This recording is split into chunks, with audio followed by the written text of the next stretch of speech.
Women, we are stronger than we think. It's not until things happen to you throughout life and as we get older, injuries or restrictions, that we realise how darn lucky we are. And I always use the mantra, we don't have to do this, we get to do this. You're never too young and you're never too old to start lifting weights. Making sure that we make time for us is going to have a knock-on effect of every part of our lives. This is Fernwood Unfiltered, the podcast for straight up expert-backed advice about women's health and fitness. And if you want to feel stronger, are noticing changes in your body, or want to future-proof your health, this episode is for you. Whether you're in your 20s, 30s, 40s or beyond, understanding the power of strength training can transform the way you feel, the way you move, and the way you age. Listen, learn, and share it with someone who needs it. Our guest today, Colette McShane, aka The Hit Mum, is the founder of the Hit Factory and head programmer of Fernwood Fitness's strength training program, Fit 30. A busy mum who left her corporate career to follow her passion, Colette now empowers thousands of women weekly through her strength training and fitness programs. Colette, welcome to Fernwood Unfiltered.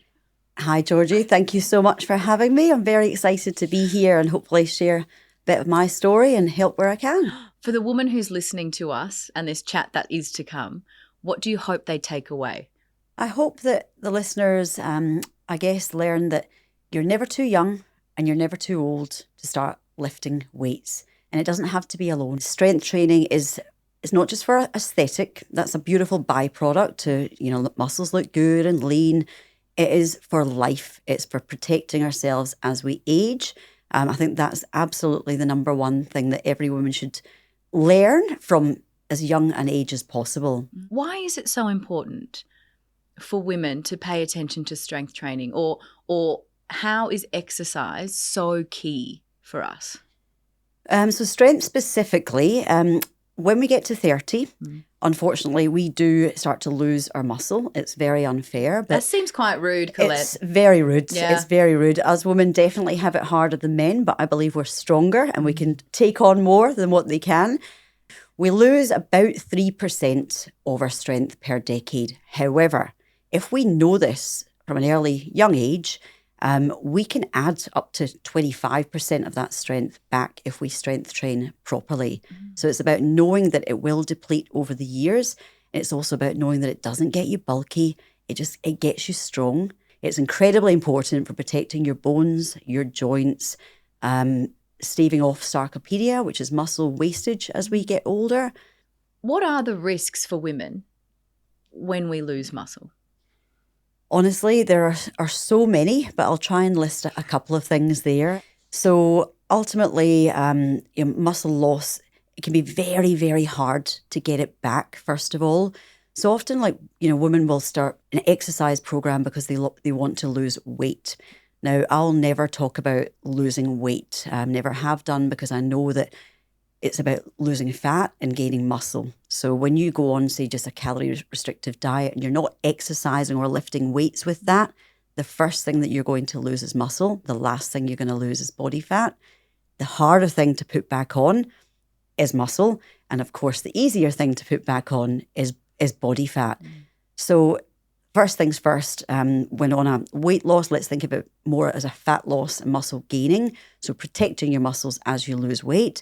But whether you're just trying to build muscle without losing weight, it's absolutely essential to start doing this as early as you can, protecting your bones, protecting your joints, staving off sarcopenia, which comes as we age, that muscle wastage, but also maintaining the power as well. So you can build muscle without power. And that's why certain different types of strength training or weight training can do different things. So you actually want to lift weights, but also with power.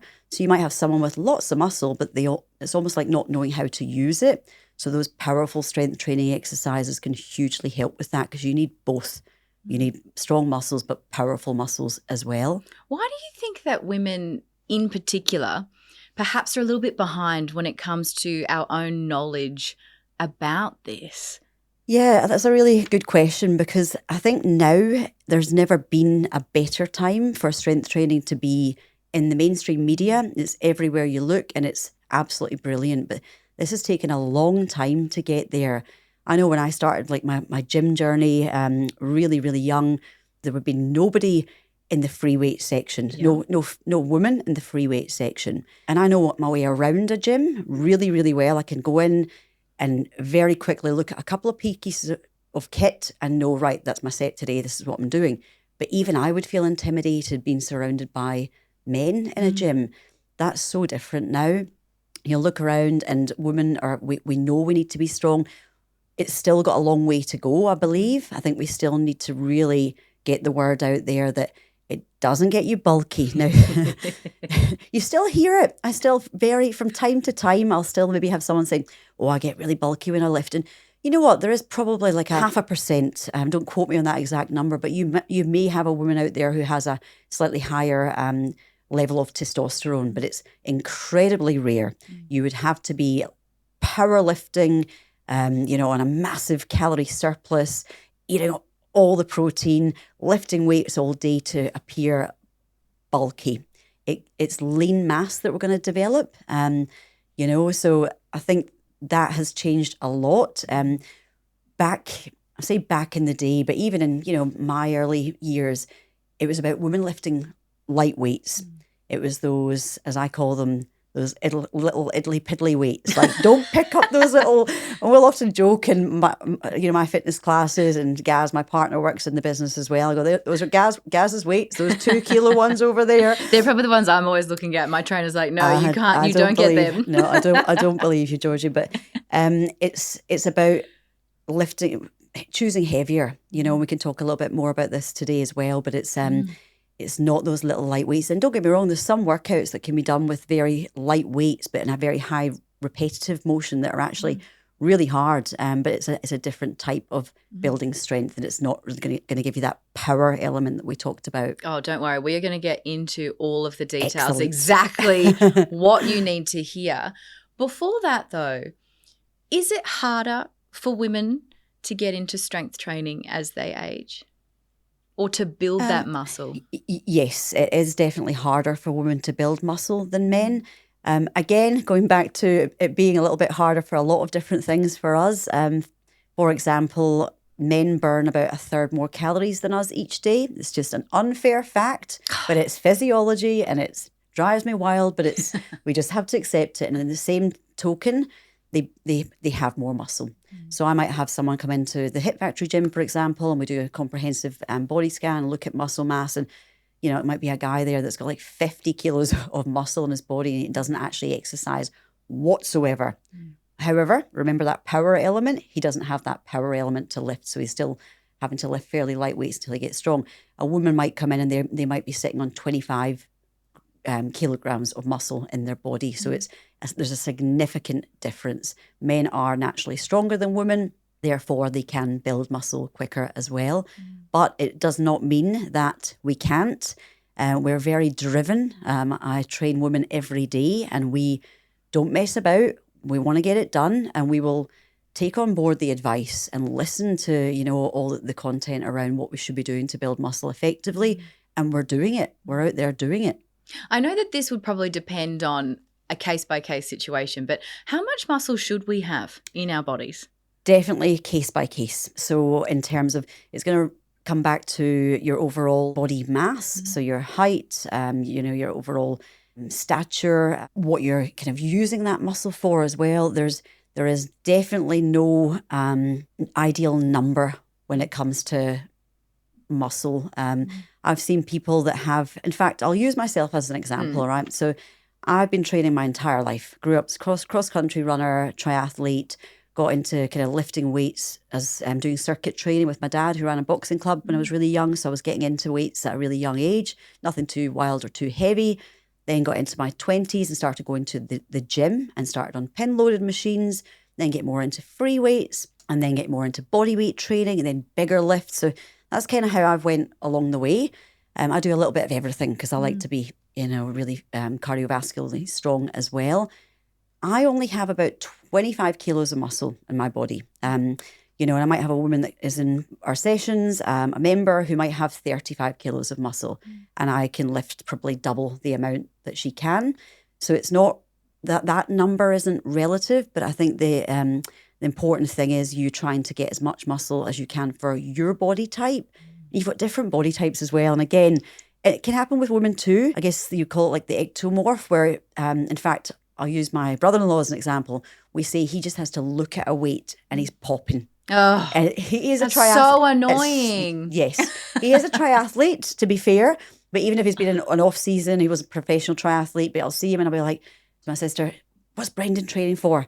Oh, nothing. Just did one set last week. Oh. I'm so, but it does happen with women as well.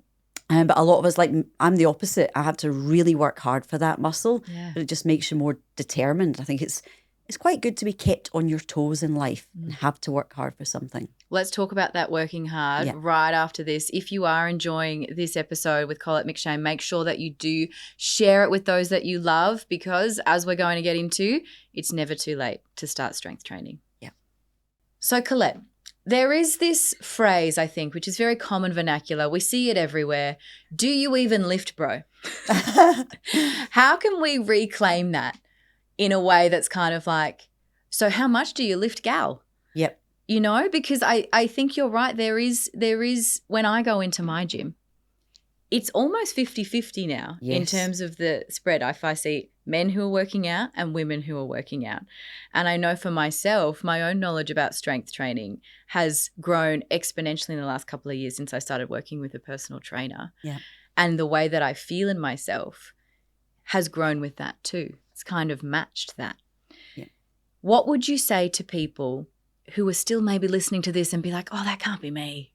I don't think, it sounds great, but I don't think I can do it. You need some form of guidance when it would be so mind-blowing to go in and look at a bunch of weights and go, what the heck am I meant to do with that? Which was me because you're so right. You see that gym bro culture and I go, oh no, I can't have any part of that. In terms of taking that first step, I think you definitely need that bit of guidance. It could be as simple as going along and joining a friend in a session. You might just train together. He or she might, walk you and talk you through her set and adjust the weights to suit yourself.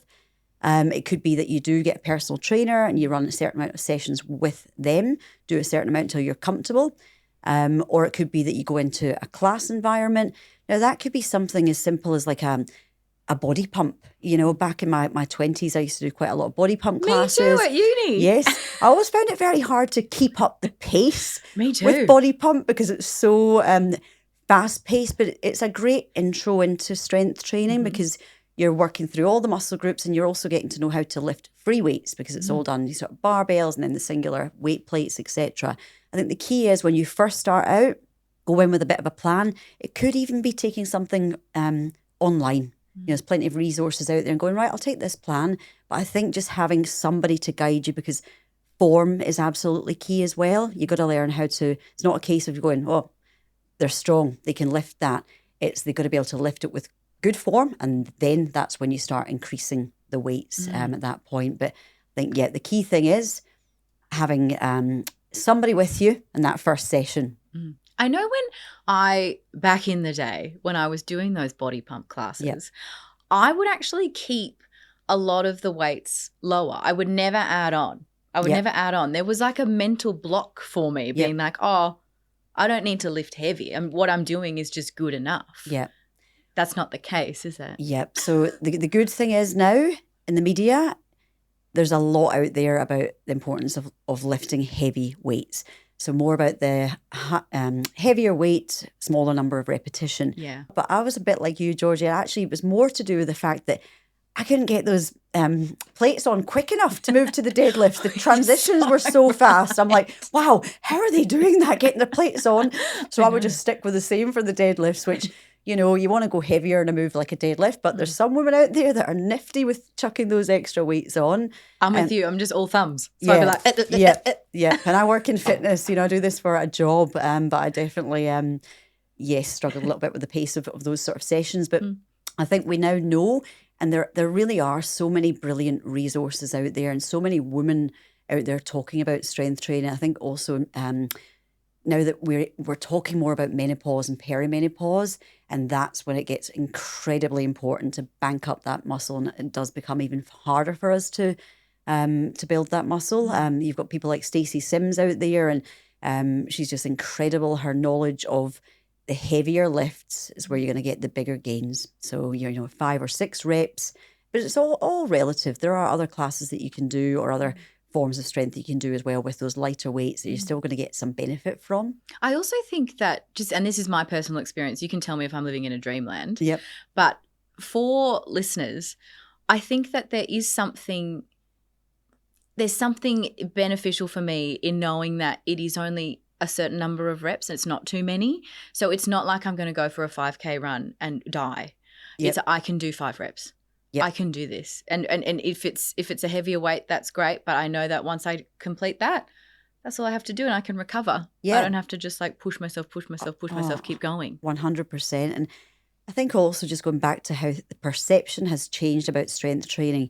It used to be marketed to us that it was all about just cardio bunnies. That's what we call it. Gym bros, your cardio bunnies. That was what I kind of grew up around.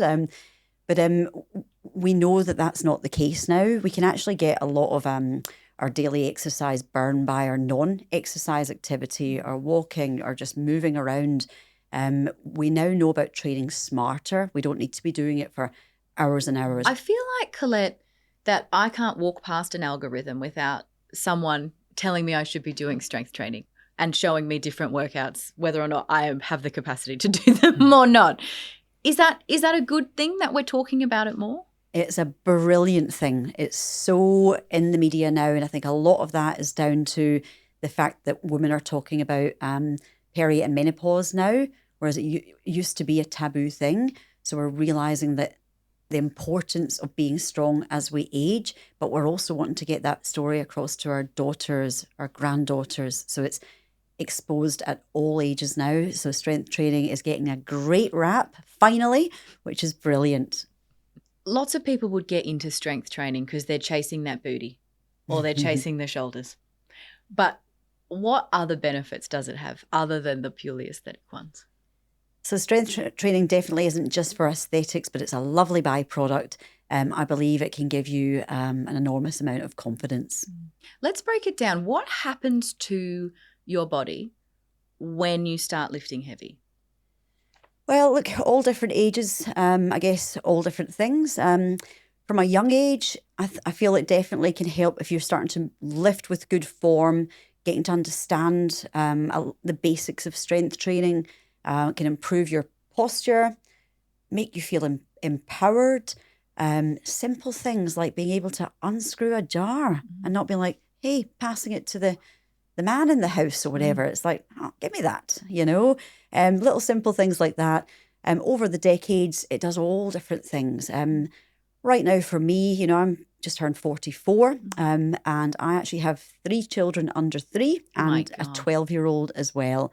Now, I've always been focused on, fitness and strength. There's been different lulls and things that have happened in my life where I might have had to have or had a breather at different points, but I have to be strong for my daily life in terms of picking up children. So that's maybe a woman it could be, a mum in her 20s, mum in her 30s. I think the important thing here is understanding that the earlier we can get into stuff, the better. In terms of the benefits, there are just so many, but I'll always go back to the fact that it's not for aesthetics, but it's for life. Yeah. It's for if you want to book a holiday and go snowboarding, and you fall, when you're snowboarding, you want those muscles there, or you want to be able to fall well, if that makes sense. Yeah. And that's where you bring in other things like plyometric training, which combined with strength training is phenomenal. So that's like jumps. So being able to, jump with soft knees and not jump and do your knees or do your back. It's about training for situations like that. Being able to run away if you had to. In my case, being able to pick up sometimes 3 children with 2 arms. I don't even need to do shoulders anymore, I'm telling you. But in all honesty, I mean, I'm someone who's been strength training now for 2 years. I'll go see my best friend who's got a couple of young kids running around and she'll lift one, she'll lift the baby. She's always carrying the 2-year-old. Then I go to try and pick up the 2-year-old and I'm like, he's a dead weight of 1 million kilos. This is what it feels like. I'm like, how can they do this? Do you know what it is? We are just, women, I think, are so incredibly determined, but there's also that element of we don't have another choice in that moment in time. Right. So if we're given a choice sometimes at the gym to select your weights, 9 times out of 10, so I'm not 9 times out of 10, I'm going to say 5 times out of 10 now, women might go for the lighter weights. And I'll always in my classes bring it back to real life situations. So it might be someone that's been not their first session, but they might have been training for, a few months, and I'm still seeing them with the 5 kilo dumbbells doing like a bicep curl or a hammer curl. So that's this position here, right? The hammer curl, that's the isometric hammer curl hold. And I might say, I guarantee you were doing your groceries at the weekend, picking up maybe 8 bags, decide I'm not going to bother with the trolley to the car, and I'm going to take them out. I never go for the trolley. Never the trolley. I never walk in with the trolley. That's my mistake though, but because I always go in and go, I'm getting 2 things, and I have 2 baskets, and then my whatever bag's filled, and then I'll go through and I'll still not get the trolley. Yeah. Now, if I was to weigh those bags, I'm going to say it's 12 kilos here, 12 kilos here, easily. Put down the 5 kilo dumbbells. I'm not going to hit you with 12. Let's just jump up to 7 this week and see how we go with that and go from there. When you're in that situation where you've got to pick up your kids, and it's usually when there's a bit of a meltdown situation happening, lift me, mummy, lift me. And it's the cutest thing ever. It's hard, but it's then in my case, the other one will say, well, I'm having a piece of that as well. Lift me, mummy. So I've got the 2 of them. We just don't have a choice. It's either that or there's going to be a full scale, as I call it, a level 10, kicking and screaming, meltdown about something, or pick me up, mummy, to get this, mummy, or let's play hide and seek. And there's no one there to help you pick them up at that moment in time. Or can you just pick my children up, please? So it's an investment, really. So the time, because obviously so much of this is always just carving out the time. And as women, we're not good at that, especially when it has to do with ourselves. Carving out time for anyone else, oh my God, we'll make it work. But for ourselves, no good. But it's worth the investment. I think now we know that we can train much smarter. For example, Fit 30 classes, 30 minutes. You can get done in 30 minutes what you might get done in an hour if you were just training by yourself. How often should women be training in a week? Let's say we've got a time period of a week. Ideally, how many times are we doing this? I believe that we should be training more or less daily. I'm going to say 6 days out of 7. There is the thing, a rest day. Being honest with you, I don't think we necessarily need a specific rest day unless we are training at elite athlete level. It might be that you just do something a bit more gentle. You might do a yoga class on that day, a Pilates class, a swim, a walk. On those other days, I definitely believe we should be getting the heart rate up and we should be lifting weights. So that might look like, for everybody, it's going to look something different for everybody. You also have to bring into it, what do people do for a living? So if someone's been on their feet all day, they might be, like, say, a hairdresser, for example. They might be a fitness instructor, a bit like me, for example. Or they might be an office worker who really has to work hard to get their daily steps in. If that's the case, you actually should be doing a little bit more. All right. So the 30 minutes, they're getting the heart rate up stuff, the really quality training session, but also adding in daily steps and walking and movement as well, which might sound overwhelming. Like, how can I train 6 times a week? So in a week, we have, I think, 168 hours. So 6 sessions a week, 30 minutes a day. So 3 hours of training per week. That's less than 2% of your week. We have definitely all got 3 hours for ourselves. Strength training obviously involves, if we're not talking just body weight exercises, a lot of equipment. What is the difference between everything? So you've got your pin-loaded machines, and then you've got your free weights, and then you've got your functional strength training equipment as well. So I guess the way to look at it, the pin-loaded stuff might be where you're sitting on the machine and you can safely select the weights, that suit where you're at, and you can move it up on sort of 5 kilo basis, that kind of thing. So it might be something like a leg extension, an adductor machine, something like that. Great way to get started with strength training. But also for some heavier lifts, if you're on your own at that time and you don't need someone there to spot you, for example, you can use the leg press machine. Then you've got your free weights. So that's going to be your dumbbells, barbells, Y-bells, kettlebells. And then you've got your functional training kit. So that could be the tools, things like medicine balls, dead balls, power bags, your plyo boxes for doing jumps and things like that as well. So that's, and we can't forget things like battle ropes, so that's the more functional kit that's building strength through movement at the same time. So that's the three main key different types of equipment. I've noticed, Colette, just in the short time that we've spent together so far, Yeah. that women training in the latter stages of their life, 60 is still very young, but in those later decades is really important to you. Why? Oh, I think because, I've got parents that are in their mid-60s now. So, yeah, Dad and I, I'm going to say, raced the Gold Coast Marathon against each other. Very fit man. Yeah, but he's had a bit of a hard time as well. At the earlier part of this year, he actually got diagnosed with prostate cancer. We were talking a lot about mortality. It was a real time of reflection. He's going to be okay. It's early stages, but Mum and I were, waiting for the results and things together in Melbourne. And my dad decided to have a glass of wine that night at dinner. He doesn't really drink. My mum decided to start following my run training program that following Monday. Now, my mum has been surrounded by athletes. I've got a sister who's a professional triathlete. I was an athlete growing up, and we've all been really in that, but she's never made that time for herself. She's always looked after everybody else. I don't want them to be declining in health the same way that any woman who comes in to train, that passion is there, or it might be a woman who's got a mum that is similar ages, or their mum, the mobility is gone. And sometimes it can go to the point where you can't get it back. That can happen. If someone ends up in a wheelchair, for example, through mobility issues into their 60s or 70s. So it's about getting on top of that now as much as possible. So Dad and I actually ran, after doing our half, we ran the 10 with Mum. I bailed about 5Ks in. My DOMs were that sore from that racing my dad. But my dad did the full thing at her pace. It wasn't fast, but it was immensely amazing seeing her pass that finish line at 65 and starting this year. So now it's the importance now of making sure she builds enough muscle. So I think that's where my particular passion comes just now, that relatability, going back to, my grandparents and things who are no longer with us and looking at where they were at in their 60s. It wasn't great because we'd never talked about strength training for women back in those days.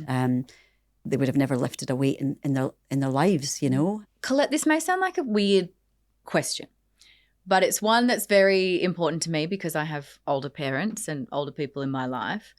Why is it so important to be able to fall well? So it's about protecting your muscles, right? So the more we can protect our muscles or build muscle, that's going to ultimately protect your joints and your bones and your bone density. So our bone density can decrease, will decrease as we get older. Also in peri and menopause as well, with the loss of estrogen, it can impact your bone density as well. It's tough, but we can combat that.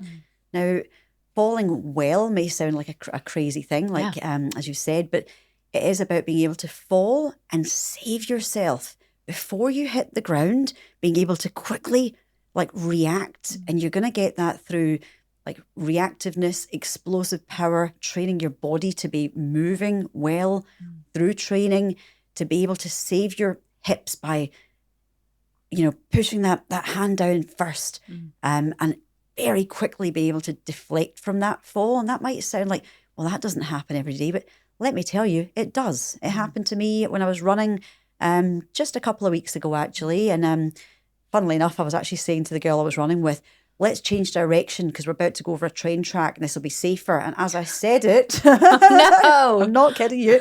As I said it, I took the stumble, fell, and it was like a big one of those comedy falls. Put my hands down, hands took the brunt. They were both bleeding. Body was absolutely fine. As we get older, or if we're not working to, both work our body cardiovascularly, move well, or build muscle, if you fall, it could have a tragic, consequence. So if we do have a fall, we want to be able to bounce back from that as quickly as we can. Why do you think it's so important to have the community around you when you're going through this, when you're learning about this, you're on this journey? Oh, there's nothing better, there really isn't. And a lot of workouts, they might be designed where there's a finisher at the end where we all come together. Could be a core burner that we're all like, ooh, the abs. or it could be, a set of squat jumps or something more explosive. And I think just there's nothing better than all at different levels, different experience, different shapes, different sizes, different ages, in that moment being what I call in the hurt locker together. It doesn't matter how experienced you are. I'm hurting just as much as Sally over there is hurting because we're pushing at a different level with different range of movement, etc. It's really hard to beat that feeling. And also after the hurt, you get the euphoria. You get the euphoria. Oh, That's my the goodness. key. Yeah, you get the lying back on the ground, sometimes I'll get the odd swear word I can see being mouthed, not at me, but around me. I actually love that as a trainer, though. I love seeing people grit their teeth.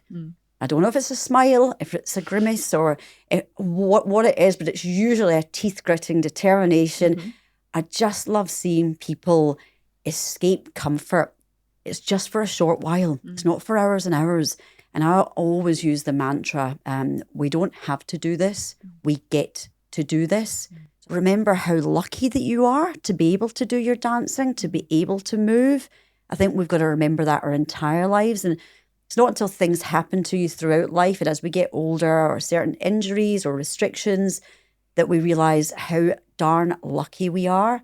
I think we've got to try and always remember that, even when we're feeling at our best and our finest.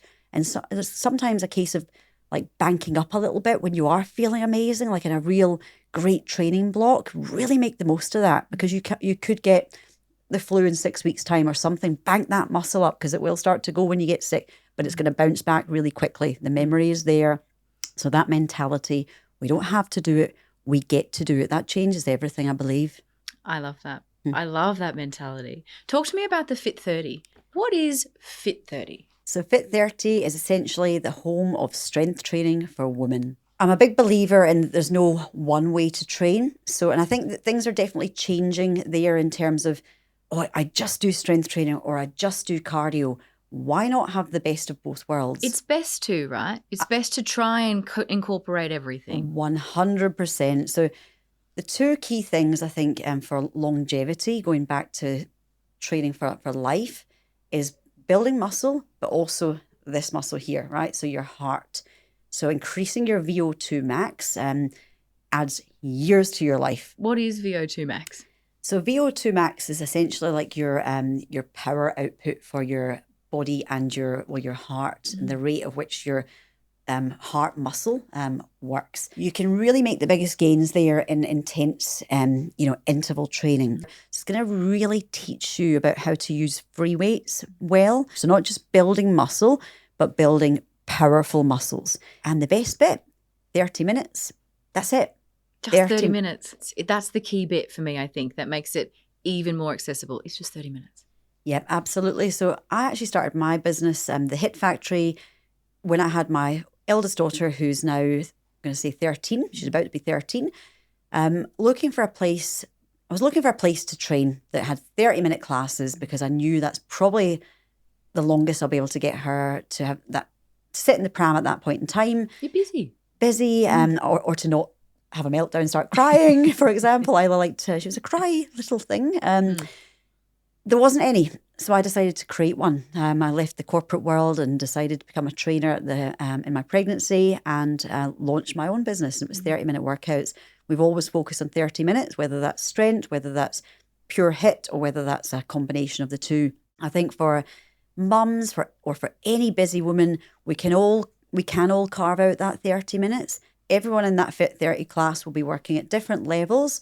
And again, in that same hurt locker, wonderful hurt locker, and enjoying that euphoria post-class at the same time. All the classes are guided by coaches, and they're all fantastic. We release new workouts every quarter. There's a lot of workouts there. So I'm trying to do maths again, and my brain is a lot. We're up about 120 at the moment. For the woman listening, what is the key takeaway that you want them to know? I think the key thing is, women, first of all, we are stronger than we think. All right. So it's getting to know that we're capable of more. Strength training is nothing but a positive impact on our lives. And I think also making sure that we make time for us is going to have a knock-on effect of every part of our lives. And you know what? We are worth it. We are absolutely worth it.